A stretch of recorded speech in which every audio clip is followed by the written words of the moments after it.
Hey guys, Mike here with Family Handyman, and I'm out at the getaway site standing on top of this beautiful deck that we just finished building. Now, deck building is one of my favorite DIY projects, and over the years, I've identified some common mistakes and have refined my process. I've got some essential tips for you so that you can build your own deck with confidence.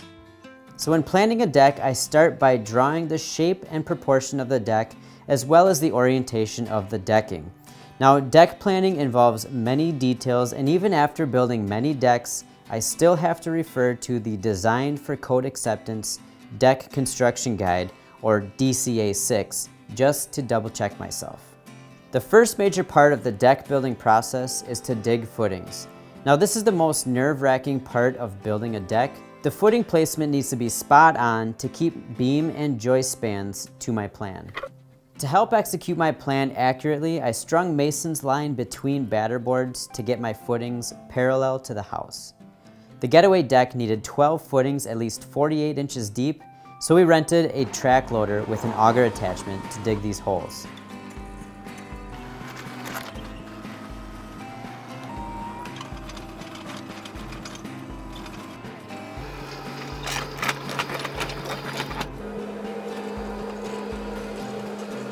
In one day, we had all of our footings marked, dug, and ready to fill with concrete.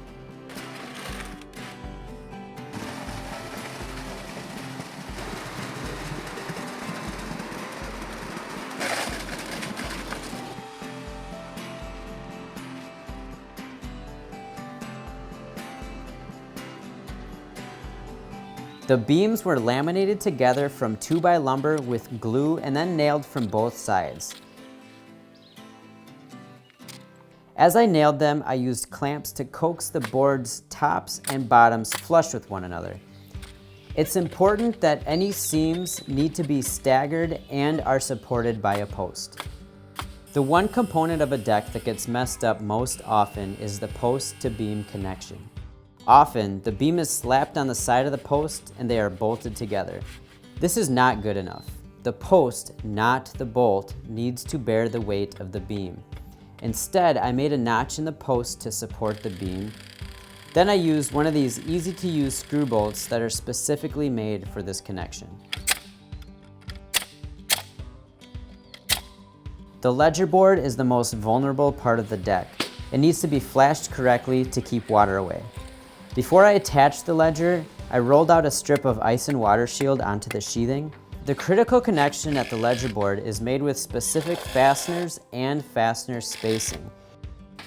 You can use 1/2-inch through bolts or 1/2-inch lag bolts, but I prefer ledger-ready structural screws. These are specifically made for fastening deck ledgers. I applied deck joist tape along the top of the ledger and the wall, then capped it off with aluminum drip cap, then covered the drip cap with house wrap. Because part of our deck was fastened to the concrete foundation, we didn't need to flash behind that part of the ledger board. But we did need to use wedge anchors to fasten it to the concrete wall. Joist hangers are another critical connection.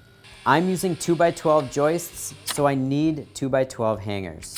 Joist hangers for decks must also meet corrosion standards with a special coating. This could be called Z-Max or triple coated zinc. When I fastened the hangers, I nailed through every hole in the hanger using the correct nail. This is specified by the manufacturer of the hanger. Joists, beams, and posts work together to support your deck. Joists run perpendicular to the decking and shouldn't be spaced more than 16 inches from center to center. The joist span, or distance between beams, determines the size of the joists needed.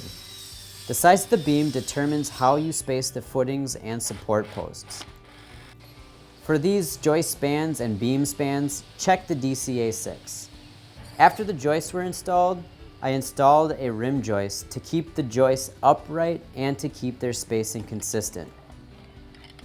Most of the time, a rim joist carries no load and is just nailed to the ends of the joists using 3-inch galvanized ring shank nails.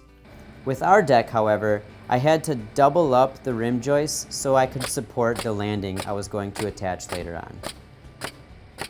Now, instead of a small staircase, I decided to build a landing on the deck. It made the footprint bigger and made it easier to step on and off while going to and from the lake. And to attach the landing to the deck, I used adjustable truss hangers. They nailed right to the rim joist.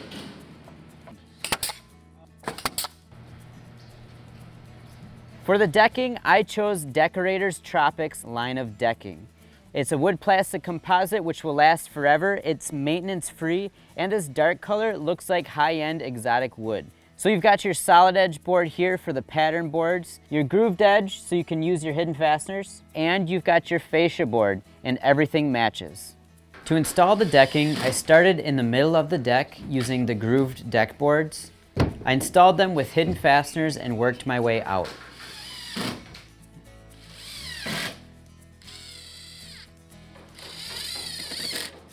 I cut the grooved boards back to fit in a pattern board around the outside and fastened it down with color-matched composite deck screws.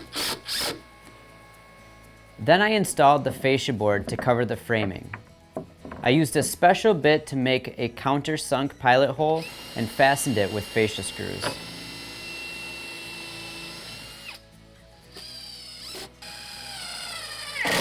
I have been wanting to use cable railing for quite some time now, and this project was the perfect fit. It's stylish, it's modern, just like the Getaway is, and it really wasn't too hard to install. I first determined where I was going to put the posts while I was framing the deck and had to add blocking to fasten the posts. After the decking was down, I positioned the posts over the blocking, fastened them with structural screws, and leveled them using the supplied set screws in the base of the post. I slid the post base trim to cover them and repeated the process for the rest of the posts.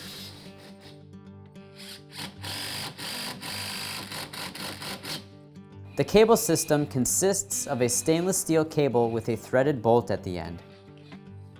I fed the cable end through the posts and the rail spacers, then attached a locking nut onto the threaded end. At the opposite end, I threaded a special fitting that pinched the cable into place. I pushed it into the posts and pulled the cable tight.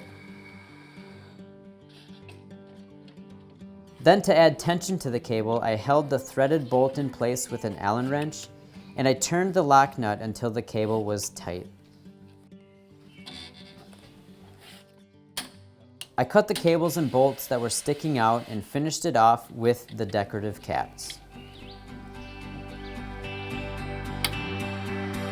So building a deck this big can be a daunting task, but with some careful preparation and simply knowing the best way to do things, you can make it a whole lot easier on yourself. So for more deck building projects like this and other useful hints, head to familyhandyman.com.